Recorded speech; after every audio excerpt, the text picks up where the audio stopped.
Basta! Esse é o canal Barrute, seja bem-vindo. Eu sou Veloso e vou falar da bizarrice do jogo entre Goiás e Bahia no dia de ontem, mais conhecido como sexta-feira. Goiás e Bahia apresentou um jogo ruim, é verdade, mas esse jogo ruim ficou de plano de fundo porque quem apareceu mesmo foi a bizarrice da arbitragem brasileira, a vagabitragem.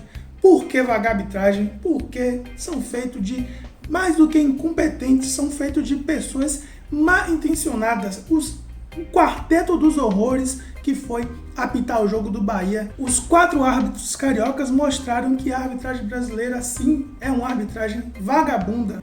E quem não viu o que o Mano Menezes e o Guilherme Belintani, presidente do Bahia, falou, veja que está aí postado já, disponível para todo mundo ver. Ele falou exatamente o que todo mundo já sabia. O árbitro brasileiro é incompetente, não é a arbitragem que a gente precisa, nem para apitar Série A, nem para apitar Série B, nem Série C, nem Série D, não serve nem para apitar um jogo de várzea.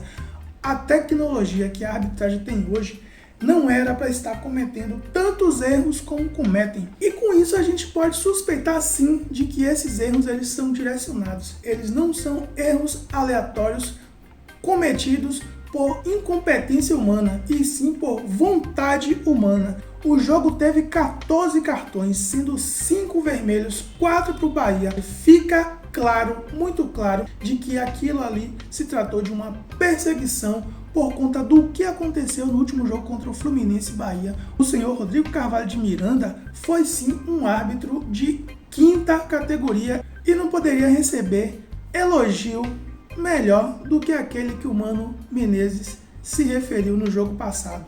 A tecnologia veio exatamente para coibir as interpretações errôneas que os árbitros estavam acostumados a fazer no Campeonato Brasileiro.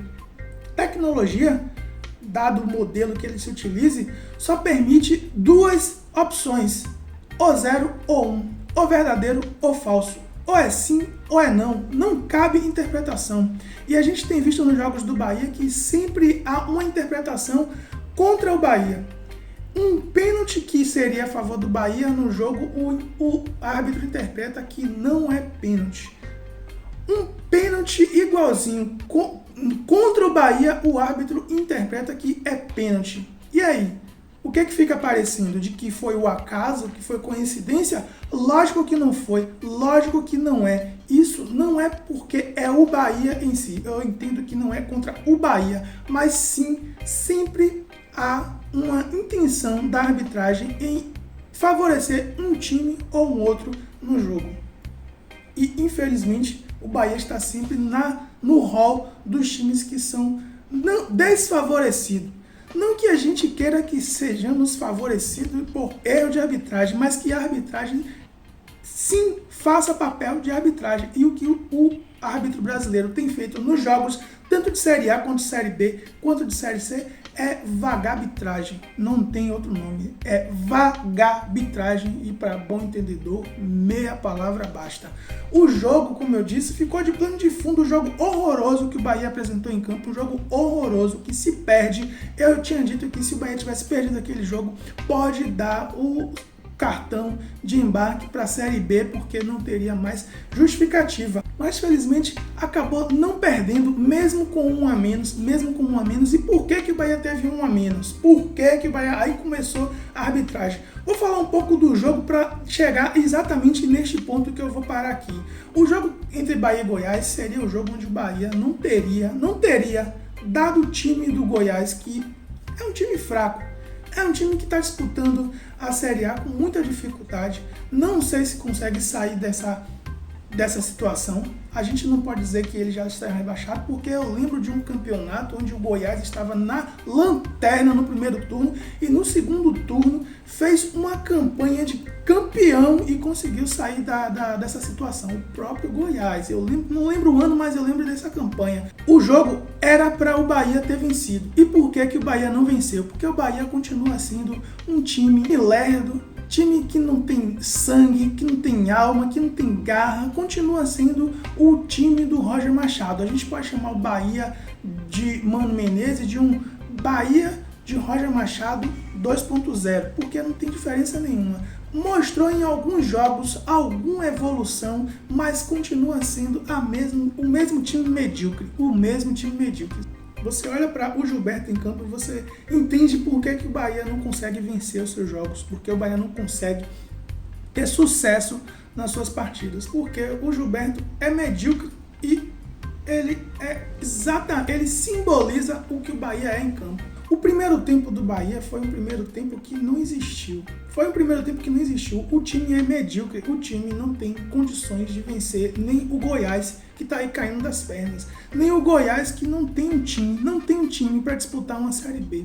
Vários desfalques, várias pessoas, vários jogadores no departamento médico. O Fernandão até estreou, mas estreou como o Fernandão estava no Bahia, né? Mais um jogador em campo que não tem muito o que fazer. E realmente não tinha muito tempo também para ele mostrar para aquele que ele veio, que é ser poste, provavelmente. O primeiro tempo se resume em 3 lances. Juninho Capixaba tenta se livrar de uma bola na pequena área e dá nos pés do jogador do Goiás. Se o jogador do Goiás fosse realmente competente, ele conseguiria converter aquele chute em gol e o Bahia estaria tomando 1-0 logo nos minutos iniciais do jogo por uma braga do senhor Juninho Capixaba, que depois no jogo até se recuperou, fez uma cobrança de falta excelente para uma bela defesa do Tadeu. O segundo lance é o Clayson tenta dominar a bola como se estivesse jogando no salão, tenta pisar na bola com chuteira cheia de trave e aí se atrapalha todo, joga a bola para a lateral.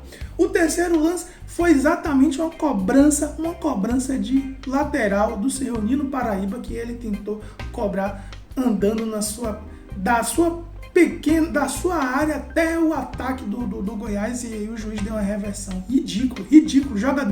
Nino Paraíba é um jogador ridículo, ele não tem competência nem para cobrar uma lateral. Para mim, fim de carreira para Nino Paraíba. Aí vem o segundo tempo e a mediocridade continuou, principalmente com o lateral direito Nino Paraíba, que não acompanha o Shailon. Aliás, ele é craque disso. E eu já falei aqui que quem coloca Nino Paraíba como titular merece perder o jogo, porque não é possível que você não tenha uma pessoa melhor qualificada para a lateral direita. Eu não entendo quem é que vê Nino Paraíba contribuindo no jogo do Bahia. O Bahia sempre que entra com Nino Paraíba entra com -1 em campo. O Bahia jogou ontem com 10 em campo, porque o Nino Paraíba é -1. Todo jogo eu falo isso. Eu poderia ter colocado o massagista na lateral direita, teria melhor aproveitamento que o Nino Paraíba. Eu não tenho dúvida disso. Colheu o que plantou. No início do jogo, recebe uma bola na frente do Nino Paraíba, ele não acompanha o lance, o Shailon livre, cruza na área, a zaga chega atrasado e 1-0 Goiás, merecidamente. O Goiás que não tinha feito nada. O Goiás fez o que no jogo? Teve 1 ou 2 lances de bola parada que o Douglas conseguiu seguramente interceptar, mas nada. E o Bahia fez o quê? O Bahia, depois que tomou gol, aliás, todo jogo é a mesma coisa. Todo jogo é a mesma foto. Toma gol, aí começa a correr. Aí começa a querer ganhar o jogo, querer fazer gol. Eu não entendo isso. É ridículo, Rasta. Ridículo, mas é isso. É o Bahia. O Bahia versão 2020. Tomou o gol e começou a correr para lá, começou a correr para cá, e aí veio a figura do Elias. O Elias que, pelo visto, é um jogador diferenciado, não tenho dúvida de que ele é um jogador diferenciado, mas não estava com nenhuma inspiração. Aliás, é o que eu já falei aqui anteriormente. O jogador, quando veste a camisa do Bahia, ele perde 50% da sua capacidade. 50%. Você vai ver o Fernandão no Goiás. O Fernandão saiu do Bahia, ele agora vai chegar no Goiás, vai dobrar o seu potencial, vai começar a fazer gol aí a rodo, porque quando ele sai do Bahia, ele recupera os 50% de incompetência que ele adquiriu quando vestiu a camisa do Bahia. Nesse ano de 2020 tem sido assim, Rasta. Todo mundo que chega no Bahia com alguma expectativa de fazer um bom futebol, murcha.